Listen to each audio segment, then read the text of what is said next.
Hi, ನಾನು Sandeep from tech in Kannada. ಎಲ್ರಿಗೂ ಇವತ್ತಿನ ಬುಧವಾರದ ಟೆಕ್ ನ್ಯೂಸ್ಗೆ ಸ್ವಾಗತ ಸುಸ್ವಾಗತ. ಬನ್ನಿ ಡೈರೆಕ್ಟಾಗಿ ಇವತ್ತಿನ ಟೆಕ್ ನ್ಯೂಸನ್ನು ಶುರು ಮಾಡೋಣ. ಇವತ್ತಿನ ಮೊದಲ ಟೆಕ್ ನ್ಯೂಸ್ ಬಂದ್ಬಿಟ್ಟು, ನೀವೇನಾದರೂ ಗೇಮರ್ ಆಗಿದ್ರೆ ರೆಡ್ ಡೆಡ್ ರಿಡೆಂಪ್ಷನ್ ಅಂತ ಗೇಮನ್ನು ನೀವು ಆಡಬೇಕು ಅಂತ ಅಂದ್ಕೊಂಡಿದ್ರೆ, ಬಟ್ ನಿಮ್ಮ ಹತ್ರ ಪವರ್ಫುಲ್ ಪಿ ಸಿ ಇಲ್ಲ ಅಂದರೆ ತಲೆ ಕೆಡಿಸ್ಕೋಬೇಡಿ. ಏನಕ್ಕೆ ಅಂದರೆ ರೆಡ್ ಡೆಡ್ ರಿಡೆಂಪ್ಷನ್ ಗೇಮ್ ಇದೀಗ ನಿಮ್ಮ ಸ್ಮಾರ್ಟ್ಫೋನ್ಗೂ ಸಹ ಬರ್ತಾ ಇದೆ. ಬಟ್ ಒಂದು ಟ್ವಿಸ್ಟ್ ಏನಪ್ಪ ಅಂದರೆ, ನಿಮ್ಮ ಹತ್ರ ನೆಟ್ಫ್ಲಿಕ್ಸ್ ಸಬ್ಸ್ಕ್ರಿಪ್ಷನ್ ಇರಬೇಕಾಗುತ್ತೆ. ನೆಟ್ಫ್ಲಿಕ್ಸ್ ಕಡೆಯಿಂದ ಈ ಒಂದು ಗೇಮ್ ಆ್ಯಂಡ್ರಾಯ್ಡ್ ಸ್ಮಾರ್ಟ್ಫೋನ್ಗೆ ಬರ್ತಾ ಇದೆ. ಸೊ ನೋಡಿ, ಸಬ್ಸ್ಕ್ರಿಪ್ಷನ್ ಹೊಂದಿದ್ರೆ ನೀವು ಆರಾಮಾಗಿ ಈ ಗೇಮನ್ನು ಫ್ರೀಯಾಗಿ ಆಡ್ಕೊಬೋದು. ಇಲ್ಲ ಅಂದರೆ ನೆಟ್ಫ್ಲಿಕ್ಸ್ ಸಬ್ಸ್ಕ್ರಿಪ್ಷನ್ ಪರ್ಚೇಸ್ ಮಾಡಬೇಕಾಗುತ್ತೆ. ಹೆವಿ ಗೇಮ್ ಆಯಿತಾ. So heavy graphic oriented game. Mostly Android ಸ್ಮಾರ್ಟ್ಫೋನ್ಗೆ ಸ್ವಲ್ಪ ಅದನ್ನು ಮಾಡಿಫೈ ಮಾಡಿರ್ತಾರೆ. ಕೆಲವೊಂದು ಗ್ರಾಫಿಕನ್ನೆಲ್ಲ ಕಡಿಮೆ ಮಾಡಿರ್ತಾರೆ. ಬಟ್ ಅದೇ ಲೆವೆಲ್ನ ಗೇಮ್ ಪ್ಲೇ ನಿಮಗೆ ಸಿಗುತ್ತೆ.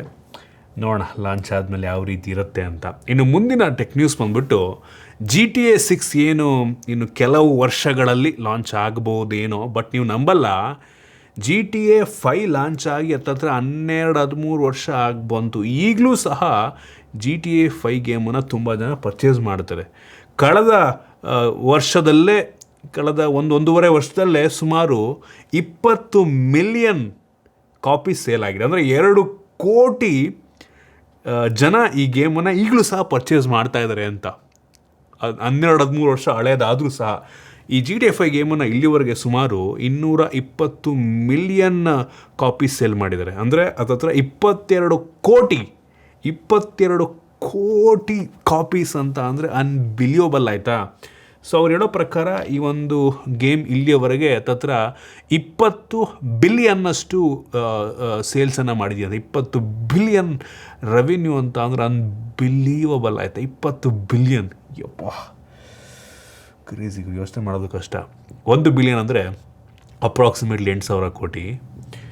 10 ಬಿಲಿಯನ್ ಅಂದರೆ 80,000 ಕೋಟಿ. 20 ಬಿಲಿಯನ್ ಅಂತ ಅಂದರೆ ಅಪ್ರಾಕ್ಸಿಮೇಟ್ಲಿ 1,60,000 ಕೋಟಿ ಬರೀ ಒಂದೇ ಒಂದು ಗೇಮಿಂದ. ಓ ಮೈ ಗಾಡ್, ಬಿಡಿ ಕ್ರೇಜಿ. ಅಷ್ಟಿಲ್ಲದೆ ಈ ರಾಕ್ ಸ್ಟಾರ್ ಗೇಮಿಂಗ್ನವರು GTA 6 ಡೆವಲಪ್ ಮಾಡೋದಕ್ಕೆ $2-3 ಬಿಲಿಯನ್ ಖರ್ಚು ಮಾಡ್ತಾರೆ. $2-3 ಬಿಲಿಯನ್ ಬರೀ ಒಂದು ಗೇಮ್ ಡೆವಲಪ್ ಮಾಡೋಕ್ಕೆ. ಕ್ರೇಜಿ. ಇನ್ನು ಮುಂದಿನ ಟೆಕ್ ನ್ಯೂಸ್ ಬಂದ್ಬಿಟ್ಟು, ಸೊ ರೂಮರ್ಸ್ಗಳ ಪ್ರಕಾರ ಈ ಟಿಮ್ ಕುಕ್ ಏನು ಆಪಲ್ ಕಂಪ್ನಿಯ CEO ಇದ್ದಾರೆ, ಅವರು ಇನ್ನು ಕೆಲವು ವರ್ಷಗಳಲ್ಲಿ, ಮುಂದಿನ ವರ್ಷ ಅಥವಾ ಅದ್ರ ಮುಂದಿನ ವರ್ಷ ಅವರ CEO ಪಟ್ಟದಿಂದ ಕೆಳಗಿಳಿಯಬಹುದು ಅಂತ ಹೇಳ್ತಾ ಇದ್ದಾರೆ. ನೆಕ್ಸ್ಟ್ ಯಾರು ಬರ್ತಾರೆ ಅನ್ನುವಂಥದ್ದು ಪ್ರಶ್ನೆ. ಏನಕ್ಕೆ ಅಂದರೆ ಆಪಲ್ ಜಗತ್ತಿನ of the most valuable company, ತುಂಬ ದೊಡ್ಡ ಕಂಪ್ನಿ. ಸೊ ಇದಕ್ಕೆ ಯಾರು CEO ಆಗಿ ಬರ್ತಾರೆ ಅನ್ನುವಂಥದ್ದು ಇನ್ನೂ ಕ್ಲಾರಿಟಿ ಇಲ್ಲ. ಸೊ ಅವ್ರು ಬಂದರು ಅಂದರೆ ಒಂದು ರೀತಿ ಮೋಸ್ಟ್ ಇನ್ಫ್ಲೂಯೆನ್ಷಿಯಲ್ ವ್ಯಕ್ತಿನೇ ಆಗಿರ್ತಾರೆ, ನೋಡಬೇಕು. ಇನ್ನು ಮುಂದಿನ ಟೆಕ್ ನ್ಯೂಸ್ ಬಂದ್ಬಿಟ್ಟು, ವಿಚಿತ್ರವಾದಂಥ ಒಂದು ಘಟನೆ UPನಲ್ಲಿ ನಡೆದಿದೆ. ಸೊ UPನಲ್ಲಿ ಕಪಲ್ಸು ಇವರಿಬ್ಬರು ಒಂದು ಟೈಮ್ ಮೆಷಿನ್ನ ಇನ್ವೆಂಟ್ ಮಾಡಿದಾರಂತಪ್ಪ. ಇಸ್ರೇಲ್ ಮೇಡ್ ಟೈಮ್ ಮೆಷಿನ್ ಅಂತ ಇದ್ರ ಹೆಸರು ಅಂತ ಅವ್ರು ಇಟ್ಟಿರೋದು. ಇಸ್ರೇಲ್ ಮೇಡ್ ಟೈಮ್ ಮೆಷಿನ್, ಇಸ್ರೇಲ್ನಲ್ಲಿ ಆಗಿರುವಂಥ ಟೈಮ್ ಮೆಷಿನ್ ಅಂತ. ಸೊ ಇವ್ರೇನು ಕ್ಲೈಮ್ ಮಾಡ್ತಾಯಿದ್ರು ಅಂತ ಅಂದರೆ, ನೀವೇನಾದರೂ 60 ವರ್ಷದ ಮುದುಕನಾಗಿದ್ದರೆ, ವಯಸ್ಸಾಗಿರೋರು ಆಗಿದ್ದರೆ ನಿಮ್ಮನ್ನು 25 ವರ್ಷದ ಯುವಕನ ರೀತಿದು ಮಾಡುತ್ತಂತೆ. ನಿಮ್ಮ ಏಜನ್ನು ಅದು ಕಡಿಮೆ ಮಾಡುತ್ತಂತೆ, ಆಯಿತಾ. ಸೊ ಈ ರೀತಿ ಅವ್ರು ಕ್ಲೈಮ್ ಮಾಡಿಕೊಂಡು ದುಡ್ಡನ್ನು ಜನರ ಹತ್ರ ಇಸ್ಕೊಳಕ್ಕೆ ಶುರು ಮಾಡಿದ್ದಾರೆ. ಸೊ ಹತ್ತತ್ರ 35 ಕೋಟಿಯಷ್ಟು ದುಡ್ಡನ್ನು ಕಲೆಕ್ಟ್ ಮಾಡ್ಕೊಂಡಿದ್ದಾರೆ. ಸೊ ತುಂಬ ಜನಕ್ಕೆ ಅದು ರಿಸಲ್ಟ್ ಕಾಣಿಸಿಲ್ಲ. ಆಬ್ವಿಯಸ್ಲಿ ಟೈಮ್ ಮಿಷಿನ್ ಎಲ್ಲಿಂದ ತಗೊಬರ್ತಾರೆ, ಸ್ಕ್ಯಾಮ್ ಮಾಡವ್ರೆ. ಸೊ ಸಿಗಾಕೊಂಡು ಅವ್ರ ಮೇಲೆ ಕೇಸೆಲ್ಲ ಆಗಿದೆ. ಪೊಲೀಸೆಲ್ಲ ಅರೆಸ್ಟ್ ಮಾಡಿ ಬಿಸಾಕವ್ರೆ. ಬುದ್ಧಿವಂತರು ಗುರು. ದುಡ್ಡು ಮಾಡೋಕ್ಕೆ ಈ ಥರ ಎಲ್ಲ ಶಾರ್ಟ್ಕಟ್ ಮಾಡ್ಕೊಂಬಿಟ್ರೆ ತುಂಬ ಬೇಗ ರಿಚ್ ಆಗ್ಬೋದು. ಕತೆ ಗುರು, ಕ್ರೇಜಿ. ಟೈಮ್ ಮೆಷಿನ್ ಅಂತೆ. ಇನ್ನು ಮುಂದಿನ ಟೆಕ್ ನ್ಯೂಸ್ ಬಂದ್ಬಿಟ್ಟು, ಆಪಲ್ನವರು ಅವರ ಲಾಂಚಿಂಗ್ ಪ್ಲ್ಯಾನನ್ನು, ಅವರ ಸ್ಮಾರ್ಟ್ಫೋನ್ ಮತ್ತು ಲ್ಯಾಪ್ಟಾಪ್ಗಳ ಲಾಂಚಿಂಗ್ ಪ್ಲ್ಯಾನ್ನ ಚೇಂಜ್ ಮಾಡ್ತಾ ಇದ್ದಾರೆ. ಇದ್ರ ಬಗ್ಗೆ ನಾವು ಈಗ ಕೆಲವು ತಿಂಗಳ ಮುಂಚೆನೂ ಕೂಡ ಮಾತಾಡಿದ್ವು. ನಾರ್ಮಲ್ಲಾಗಿ ಒಂದೇ ಸಲ ಎಲ್ಲ ಸ್ಮಾರ್ಟ್ಫೋನ್ನು ಸಹ ಆಪಲ್ನವ್ರು ಇನ್ಮೇಲೆ ಲಾಂಚ್ ಮಾಡಲ್ಲ, ಆಯಿತಾ. ಲೀಕ್ಸ್ಗಳ ಪ್ರಕಾರ ಸೆಪ್ಟೆಂಬರ್ 2026ನೇ ಇಸ್ವಿಗೆ, ಮುಂದಿನ ವರ್ಷ ಸೆಪ್ಟೆಂಬರ್ನಲ್ಲಿ ಐಫೋನ್ದು ಒಂದು ಫೋಲ್ಡಬಲ್ ಸ್ಮಾರ್ಟ್ಫೋನ್ ಬರ್ಬೋದು. ಜೊತೆಗೆ iPhone 18 Pro ಮತ್ತು 18 Pro Max ಈ 3 ಸ್ಮಾರ್ಟ್ಫೋನ್ಗಳು ಲಾಂಚ್ ಆಗ್ಬೋದು. ಈ iPhone 18 ಈ ಬೇಸ್ ಮಾಡೆಲ್ ಲಾಂಚ್ ಆಗಲ್ವಂತೆ ಈ ಸೆಪ್ಟೆಂಬರ್ನಲ್ಲಿ. ಬರೀ ಈ ಫ್ಲ್ಯಾಗ್ಶಿಪ್ 3 ಫೋನ್ನ ಲಾಂಚ್ ಮಾಡ್ತಾರೆ. ಅದಾಗಿ ಮಾರ್ಚ್ 2027 ಐಫೋನ್ 18, ಐಫೋನ್ 18e ಮತ್ತು ಐಫೋನ್ ಏರ್ 2 ಅನ್ನುವಂಥ ಒಂದು ಫೋನನ್ನು ಲಾಂಚ್ ಮಾಡ್ಬೋದು. ಒಂದೇ ಸಲ ಎಲ್ಲ ಫೋನ್ಗಳನ್ನ ಮುಂದಿನ ವರ್ಷದಿಂದ ಲಾಂಚ್ ಮಾಡಲ್ಲ ಅಂತ ಹೇಳಲಾಗ್ತಾ ಇದೆ. ಸೊ ನೋಡಬೇಕು. ಸೊ ಇದು ಮಾಡಿದ್ರೆ ಏನಪ್ಪ ಆಗುತ್ತೆ ಅಂತ ಅಂದರೆ, ಈ ಫ್ಲ್ಯಾಗ್ಶಿಪ್ ಫೋನ್ಗಳ ಲಾಂಚು ನೆಕ್ಸ್ಟಿಂದ 2 ವರ್ಷಕ್ಕೊಂದು ಲಾಂಚ್ ಆಗ್ಬೋದು, ಯಾರಿಗೆ ಗೊತ್ತು. 2 ವರ್ಷಕ್ಕೊಂದು ಫ್ಲ್ಯಾಗ್ಶಿಪ್ ಫೋನ್ನ, 2 ವರ್ಷಕ್ಕೊಂದು ಸಲ ಐಫೋನ್ 18 ಪ್ರೋ ಮ್ಯಾಕ್ಸನ್ ಅಂದರೆ ಪ್ರೋ ಮ್ಯಾಕ್ಸನ್ 2 ವರ್ಷಕ್ಕೊಂದು ಸಲ ಲಾಂಚ್ ಮಾಡ್ತಾರೇನೋ. ಈ ಐಫೋನ್ 18 ಮತ್ತು 18e ಅದನ್ನು ಮೋಸ್ಟ್ಲಿ 1.5 ವರ್ಷ 2 ವರ್ಷಕ್ಕೊಂದು ಸಲ ಲಾಂಚ್ ಮಾಡ್ತಾರೇನೋ, ಐಡಿಯಾ ಇಲ್ಲ. ಒಟ್ಟಿನಲ್ಲಿ ಒಂದೇ ಸಲ ಅಂತೂ ಲಾಂಚ್ ಆಗಲ್ಲ. ನೋಡೋಣ. ಇನ್ನು ಮುಂದಿನ ಟೆಕ್ ನ್ಯೂಸ್ ಬಂದ್ಬಿಟ್ಟು, ಗೂಗಲ್ನವರು ಜೆಮಿನೈ 3 ಲಾಂಚ್ ಮಾಡಿದ್ದಾರೆ. ತುಂಬ ಇಂಪ್ರೂವ್ಮೆಂಟ್ಸು ಇದೀಗ ಈ ಜೆಮಿನೈ 3ನಲ್ಲಾಗಿದೆ. ಸೊ ಗೂಗಲ್ನವ್ರು ಇಲ್ಲಿವರೆಗೆ ಲಾಂಚ್ ಮಾಡಿರುವಂಥ one of the fastest AI assistant ಅಂತ ಅನ್ಬೋದು. ಇದನ್ನು ಆ್ಯಕ್ಚುಲಿ ಗೂಗಲ್ ಸರ್ಚ್ಗೂ ಸಹ ಇಂಟಿಗ್ರೇಟ್ ಮಾಡಿದ್ದಾರೆ. ಸೊ ನೆಕ್ಸ್ಟ್ ನೀವೇನೇ ಪ್ರಶ್ನೆ ಕೇಳಿದ್ರು ಸಹ ಜೆಮಿನೈ 3 ನಿಮಗೆ ಉತ್ತರವನ್ನು ಕೊಡುತ್ತೆ. ಸೊ ನೀವು ಇನ್ಮೇಲೆ ಮುಂಚೆನೂ ಇತ್ತು, ಇನ್ನೂ ಇಂಪ್ರೂವ್ಮೆಂಟ್ಸ್ ಆಗಿದೆ. ಪಿಕ್ಚರ್ ಜನ್ರೇಟ್ ಮಾಡುವಂಥದ್ದು, ವೀಡಿಯೋ ಜನ್ರೇಟ್, ಈವನ್ ವಾಯ್ಸನ್ನು ಕೂಡ ನೀವು ಜನ್ರೇಟ್ ಮಾಡ್ಬೋದು. ತುಂಬ ಚೇಂಜಸನ್ನು ಮಾಡಿದ್ದಾರೆ. ನಿಮಗೆ ಇನ್ನೂ ಪರ್ಫೆಕ್ಟ್ ಆನ್ಸರ್ನ, ಸರಿಯಾದ ಉತ್ತರವನ್ನು ಇನ್ನೂ ಸ್ಮಾರ್ಟಾಗಿ ಕೊಡುತ್ತೆ ಅಂತ ಹೇಳಲಾಗ್ತಾಯಿದೆ. ಸೊ ಕ್ರೇಜಿ ಗುರು, ಲಿಟ್ರಲಿ 2-3 ತಿಂಗಳಿಗೇ ಅಪ್ಡೇಟ್ ಕೊಟ್ಟು ಯಾವ ಲೆವೆಲಿಗೆ ಈ AI ಹೋಗ್ತಾ ಇದ್ದಾವೆ ಅಂತ ಅಂದರೆ ಸ್ಕೇರಿ ಅನಿಸ್ಬಿಡುತ್ತೆ. ಈಗ 1 ವರ್ಷ ಮುಂಚೆ ಇದ್ದಂಥ ಈ ಚಾಟ್ GPT, ಜೆಮಿನೈಗೂ ಈಗೂ ಎಷ್ಟು ಡಿಫ್ರೆನ್ಸ್ ಇದೆ ಅಂತ ಅಂದರೆ ಅನ್ಬಿಲೀವಬಲ್. ತುಂಬ ಕಷ್ಟ ಇದೆ ಫ್ಯೂಚರ್. ಡ್ರಾಸ್ಟಿಕ್ಕಾಗಿ ಚೇಂಜ್, ತುಂಬ ಫಾಸ್ಟಾಗಿ ಚೇಂಜ್ ಆಗ್ತಾಯಿದೆ ಯಪ್ಪ. ಇನ್ನು ಮುಂದಿನ ಟೆಕ್ ನ್ಯೂಸ್ ಬಂದ್ಬಿಟ್ಟು, ಸೊ ಇದು ಒಂಥರ ಫನಿ, ಟೆಕ್ ಏನೂ ಇಲ್ಲ ಬಟ್ ಫನಿ ನ್ಯೂಸು. ಸೊ ಬೇರೆ ದೇಶದಲ್ಲಿ ಒಬ್ಬರು ಮಹಿಳೆ 47 ವರ್ಷದವರು ಅವ್ರ ಬಾಸಿಗೆ, ಅವ್ರು ವರ್ಕ್ ಮಾಡ್ತಾ ಇದ್ದಂಥ ಕಂಪನಿಯ ಬಾಸಿಗೇನೋ ಕಿಡ್ನಿ ಡೊನೇಟ್ ಮಾಡಿದ್ರಂತಪ್ಪ. ಕಿಡ್ನಿ ಡೊನೇಟ್ ಮಾಡಿ ಅವ್ರು ರಿಕವರಿ ಆಗೋದಕ್ಕೆ ರಜೆ ತಗೊಂಡಿದ್ರಂತೆ ಆ ಮಹಿಳೆ. ಸೊ ಏನಾಗಿದೆ, ರಿಕವರಿ ಆಗೋಕ್ಕೆ ಟೈಮ್ ಜಾಸ್ತಿ ತೊಗೊಂಡ್ರು ಅಂದ್ಬಿಟ್ಟು ಹಿಂಗೆ ಕಿಡ್ನಿ ಕೊಟ್ಟಿದ್ರು. ಆ ಬಾಸೇ ಫೈರ್ ಮಾಡಿ ಬಿಸಾಕೋನೆ ಕಂಪ್ನಿ, ಕೆಲಸದಿಂದ ಅವಳನ್ನೇ ತೆಗ್ದವನೇ, ಕಿಡ್ನಿ ಕೊಟ್ಟವಳನ್ನೇ. ಇನ್ನು ಮುಂದಿನ ಟೆಕ್ ನ್ಯೂಸ್ ಬಂದ್ಬಿಟ್ಟು, ಕೇರಳದಲ್ಲಿ ಫುಡ್ ಸೇಫ್ಟಿಗೋಸ್ಕರ ಒಂದು ಹೊಸ ರೂಲ್ಸನ್ನು ತೊಗೊಂಬಂದಿದ್ದಾರೆ.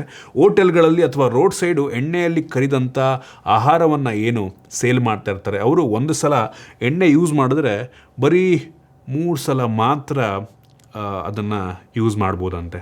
ಒಂದು ಸಲ ಅದರಿಂದ ಕರೆದ ಮೇಲೆ ಅದನ್ನೇ 100 ಸಲ ರಿಪೀಟ್ ಮಾಡೋದಲ್ಲ. ಒಂದು ಸಲ ಹಾಕಿದ್ಮೇಲೆ ಬರೀ 3 ಸಲ ಮಾತ್ರ ನೀವು ಅದನ್ನು ಕರಿಯೋದಕ್ಕೆ ಯೂಸ್ ಮಾಡಬೇಕಂತ, ಆಯಿತಾ. ಸೊ ಏನಕ್ಕೆ ಅಂದರೆ, ತುಂಬ ಜಾಸ್ತಿ ಆ ಆಯಿಲ್ ಹೀಟ್ ಆಯಿತು ಅಂದರೆ ಟಾಕ್ಸಿಕ್ ಅನ್ನೋದು ಪ್ರೊಡ್ಯೂಸ್ ಮಾಡುತ್ತೆ. ಸೊ ನಿಮ್ಮಲ್ಲಿ ಕೆಲವು ಜನಕ್ಕೆ, ಡಾಕ್ಟ್ರುಗಳಿಗೆಲ್ಲ ಗೊತ್ತಿರುತ್ತೆ ಆಯಿತಾ, ಏನೋ ಹಾರ್ಮ್ಫುಲ್ ಕೆಮಿಕಲ್ ಏನೋ ಅದು ಪ್ರೊಡ್ಯೂಸ್ ಮಾಡುತ್ತೆ ಅಂತ, ಅದು ನಮ್ಮ ಆರೋಗ್ಯಕ್ಕೆ ಹಾನಿಕರ ಅಂತ. ಸೊ ಅದರಿಂದ ಹೌದು, ಇದು ಎಲ್ಲ ಸ್ಟೇಟ್ಗೂ ಸಹ ಬರಬೇಕು. ಈ ರೀತಿ ಮಲ್ಟಿಪಲ್ ಟೈಮ್ಸು ಆಯಿಲ್ನ ಯೂಸ್ ಮಾಡಿಬಿಟ್ಟು ಸಿಗಾಕೊಂಡ್ರೆ ಕೇರಳದಲ್ಲಿ 1 ಲಕ್ಷ ರೂಪಾಯಿ ಫೈನ್ ಆಗ್ತಾರಂತೆ. 1 ಲಕ್ಷ ರೂಪಾಯಿ ಎಲ್ಲ ಸ್ಟೇಟ್ಗೂ ಸಹ ಬರ್ಬೇಕು ನಂಗೆ ಅನ್ನಿಸ್ತಂಗಿದು, ಆಯಿತಾ. ಈ ಹೋಟೆಲ್ಗಳಲ್ಲಿ ಹೊರಗಡೆ ಎಲ್ಲ ನಂಗೆ ಅನ್ನಿಸ್ತಂಗೆ ಒಂದು ಸಲ ಹಾಕಿದ್ರೆ ದಿನಪೂರ್ತಿ ಅದರಲ್ಲೇ ಕರೀತಾರೆ, ಆಯಿತಾ. ಆಯಿಲ್ ಚೇಂಜ್ ಮಾಡೋದೇ ಇಲ್ಲ ನಂಗೆ ಅನ್ನಿಸ್ತಂಗೆ. ಕಷ್ಟ. ಇನ್ನು ಮುಂದಿನ ಟೆಕ್ ನ್ಯೂಸ್ ಬಂದ್ಬಿಟ್ಟು, ರಿಪೋರ್ಟ್ನ ಪ್ರಕಾರ ಅಮೆರಿಕಾದಲ್ಲಿ ಈ ಟ್ರಂಪ್ ಎಲ್ಲ ಬಂದಮೇಲೆ ವೀಸಾಗೆಲ್ಲ ಹೆವಿ ಪ್ರಾಬ್ಲಮ್ ಆಗ್ತಾಯಿದೆ, ಹೆವಿ ರಿಸ್ಟ್ರಿಕ್ಷನ್ಸ್ ಎಲ್ಲ ಆಗ್ತಾಯಿದ್ದಾರೆ. ಬಟ್ ಆದರೂ ಸಹ ನೀವು ನಂಬಲ್ಲ, ಕಳೆದ ವರ್ಷ ಅಮೆರಿಕಾಗೆ ಹೋಗ್ತಾ ಇರುವಂಥ ಜನರ ಗ್ರೋತು 10% ಜಾಸ್ತಿ ಆಗಿದೆಯಂತೆ. ಕಡಿಮೆ ಅಂತೂ ಆಗ್ತಿಲ್ಲ, ನಮ್ಮ ದೇಶ ಬಿಟ್ಬಿಟ್ಟು ಎಲ್ಲ ಹೋಗ್ತಾನೆ ಇದ್ದಾರಪ್ಪ. ಇನ್ನೇನು ಮತ್ತೆ, ನಾವು ಇಷ್ಟೊಂದು ಟ್ಯಾಕ್ಸ್ ಕಟ್ತೀವಿ, ಪ್ರಾಪರ್ ಎಜುಕೇಷನ್ ಇಲ್ಲ, ಪ್ರಾಪರ್ ಮೆಡಿಕಲ್ ಫೆಸಿಲಿಟಿ ಸಿಗ್ತಾಯಿಲ್ಲ. ಅದ್ರ ನಡುವೆ ಪೊಲ್ಯೂಷನ್ನು, ನಮ್ಮ ದೇಶದಲ್ಲಿ ಪೊಲ್ಯೂಷನ್ ಎಷ್ಟಾಗಿದೆ ಅಂತ ಅಂದರೆ ಅದಕ್ಕೊಂದು ನೆಕ್ಸ್ಟ್ ನ್ಯೂಸ್ ಬರುತ್ತೆ, ಆಯಿತಾ. ಅದ್ರ ಬಗ್ಗೆನೂ ಒಂದು ನ್ಯೂಸ್ ಇದೆ. ಇಷ್ಟೆಲ್ಲ ನಾವು ಟ್ಯಾಕ್ಸ್ ಪೇ ಮಾಡಿ ಇಷ್ಟೆಲ್ಲ ಮಾಡಿದ್ರು ನಮಗೇನು ಫೆಸಿಲಿಟಿ ಪ್ರಾಪರಾಗಿ ಸಿಗ್ತಿಲ್ಲ ಅಂದರೆ ಯಾಕೆ ತಾನೆ ನಮ್ಮ ದೇಶದಲ್ಲಿ ಇರ್ತಾರೆ ಹೇಳಿ. ಕಷ್ಟ ಇದೆ ತುಂಬ. ಇನ್ನು ಮುಂದಿನ ಟೆಕ್ ನ್ಯೂಸ್ ಸೇಮ್ ಅದೇ ನ್ಯೂಸು, ಪೊಲ್ಯೂಷನ್. ಸೊ ರೀಸೆಂಟಾಗಿ ಒಂದು ರಿಪೋರ್ಟ್ ಬಂದಿದೆ, ಆಯಿತಾ. AQI ಅಂತ ಒಂದು ಗ್ಲೋಬಲ್ ರ್ಯಾಂಕಿಂಗ್ ಬರುತ್ತೆ. ಸೊ ಪೊಲ್ಯೂಟೆಡ್ ಜಾಗಗಳದು. ಸೊ ಇದರಲ್ಲಿ ಟಾಪ್ 75 ವರ್ಸ್ಟ್ ಸಿಟಿಗಳಲ್ಲಿ, ಪೊಲ್ಯೂಷನ್ನಲ್ಲಿ ವರ್ಸ್ಟ್ ಸಿಟಿಗಳಲ್ಲಿ 75ರಲ್ಲಿ 70 ಸಿಟಿಗಳು ನಮ್ಮ ದೇಶದಲ್ಲೇ ಇದ್ದಾವಂತಪ್ಪ. 75ರಲ್ಲಿ 70 ಸಿಟಿಗಳು ನಮ್ಮ ದೇಶದಲ್ಲಿದ್ದಾವೆ ಅಂತ ಅಂದರೆ ಕಷ್ಟ ಇದೆ ಗುರು. ಪಕ್ಕ ನಾವು ಬೇಗನೆ ಹೋಗಿ ಹಾಕೋತೀವಿ. ಡೆಲ್ಲಿಯಲ್ಲಿ ಇದ್ಬಿಟ್ರು ಅಂತ ಮುಗ್ದೇ ಹೋಯ್ತು. ಎಷ್ಟೋ ಸಿಗರೇಟ್ಸ್ ಇದ್ದಂಗಂತೆ ಅಲ್ಲಿ, ಬರೀ ಗಾಳಿ ಆಡೋದು, ಗಾಳಿ ತಗೊಳ್ಳೋದು. ಇನ್ನು ಮುಂದಿನ ಟೆಕ್ ನ್ಯೂಸ್ ಬಂದುಬಿಟ್ಟು OnePlus ಅವರು ಮೋಸ್ಟ್ಲಿ ಕಮ್ಮಿಂಗ್ ಸೂನ್ ಅಂತ ಪೋಸ್ಟರ್ನ ಶೇರ್ ಮಾಡಿದ್ದಾರೆ. ನನಗನ್ನಿಸ್ತಂಗೆ ಡಿಸೆಂಬರ್ನಲ್ಲಿ OnePlus 15R ಲಾಂಚ್ ಮಾಡ್ಬೋದು. ಈ ತಿಂಗಳು OnePlus 15 ಲಾಂಚ್ ಮಾಡಿದರೆ ಮೋಸ್ಟ್ಲಿ ನೆಕ್ಸ್ಟ್ ಮಂತು 15R ಬರುತ್ತೆ. ನೋಡೋಣ. ಇದು ಆ್ಯಕ್ಚುಲಿ ಒಂದು 38-40 ಸಾವಿರ ರೇಂಜಲ್ಲಿ 40 ಸಾವಿರ ರೇಂಜಲ್ಲಿ ಲಾಂಚ್ ಆಗುವಂಥ ಸ್ಮಾರ್ಟ್ಫೋನು. 40-42 ಆಗ್ಬೋದು ನಂಗೆ ಅನ್ನಿಸ್ತಂಗೆ. ಇನ್ನು ಮುಂದಿನ ಟೆಕ್ ನ್ಯೂಸ್ ಬಂದುಬಿಟ್ಟು ಪೋಕೋದವರು ಗ್ಲೋಬಲ್ ಆಗಿ ಪೋಕೋ F8 Pro ಮತ್ತು ಪೋಕೋ F8 Ultra ಅಂತ 2 ಫೋನ್ ಲಾಂಚ್ ಮಾಡ್ತಾ ಇದ್ದಾರೆ. ನಮ್ಮ ದೇಶದಲ್ಲಿ ಗೊತ್ತಿಲ್ಲ ಇವೆರಡಲ್ಲಿ ಯಾವ್ದು ಲಾಂಚ್ ಆಗುತ್ತೆ ಅಂತ. ಮೋಸ್ಟ್ಲಿ ಪ್ರೋ ಲಾಂಚ್ ಆಗ್ಬೋದು, ಅಲ್ಟ್ರಾ ಗೊತ್ತಿಲ್ಲ. ಒಟ್ಟಿಗೆ ಗ್ಲೋಬಲಾಗಿ ಇದನ್ನು ಲಾಂಚ್ ಮಾಡ್ತಾ ಇದ್ದಾರೆ. ಈ ಪೋಕೋ F8 Ultra ನೋಡೋದಕ್ಕೆ same Redmi K90 Pro Max ಏನು ಲಾಂಚ್ ಆಗಿತ್ತು ಗ್ಲೋಬಲ್ಲಾಗಿ ಸೌಂಡ್ ಬೈ ಬೋಸು, ಅದೇ ರೀತಿ ಇರುವಂಥ ಸ್ಮಾರ್ಟ್ಫೋನು. ಉಳಿದಿದ್ದೆಲ್ಲ ಸ್ಪೆಸಿಫಿಕೇಷನು ಸೇಮ್ ಹಂಗೆ ಇರೋದು ನಂಗೆ ಅನ್ನಿಸ್ತಂಗೆ.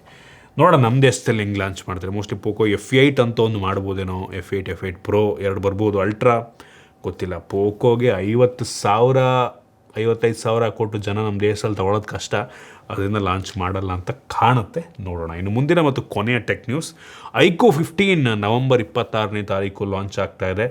ಸೊ ಇದರದ್ದು ಪ್ರೈಸ್ ಕೂಡ ಆ್ಯಕ್ಚುಲಿ ರಿವೀಲ್ ಆಗಿದೆ, ಇನ್ಕ್ಲೂಡಿಂಗ್ ದ ಆಫರ್. 60,000 ರೂಪಾಯಿಗೆ ಈ ಫೋನ್ ಲಾಂಚ್ ಆಗುತ್ತಂತೆ. ಇದು ಅನ್ಬಾಕ್ಸಿಂಗ್ ಬರುತ್ತೆ, ಇದಕ್ಕೋಸ್ಕರ ವೆಯ್ಟ್ ಮಾಡ್ತಾ ಇರಿ. ಸೊ ಇದಿಷ್ಟು ಇವತ್ತಿನ ಟೆಕ್ ನ್ಯೂಸ್. ಐ ಹೋಪ್ ನಿಮಗೆ ಇವತ್ತಿನ ಟೆಕ್ ನ್ಯೂಸಲ್ಲಿ ಕೆಲವೊಂದು ಹೊಸ ವಿಷಯ ತಿಳೋಕ್ಕೆ ಸಿಕ್ಕಿದೆ ಅಂತ ಅನ್ಕೋತೀನಿ. ಇಷ್ಟ ಆಗಿದ್ರೆ ಲೈಕ್ ಮಾಡಿ, ಶೇರ್ ಮಾಡಿದ ರೀತಿ ನಮ್ಮ ಬೇರೆ ಬೇರೆ ವಿಡಿಯೋಗಳಿಗೆ ನಮ್ಮ tech in Kannada YouTube channel subscribe ಮಾಡ್ಕೊಂಡಿಲ್ಲ ಅಂದರೆ ಈಗಲೇ ಸಬ್ಸ್ಕ್ರೈಬ್ ಮಾಡ್ಕೊಳ್ಳಿ ಮತ್ತು ಬೆಲ್ ಐಕನ್ ಕೂಡ ಕ್ಲಿಕ್ ಮಾಡ್ಬೋದು. ಸಿಗೋಣ ಮತ್ತೆ ಮುಂದಿನ ವಿಡಿಯೋದಲ್ಲಿ.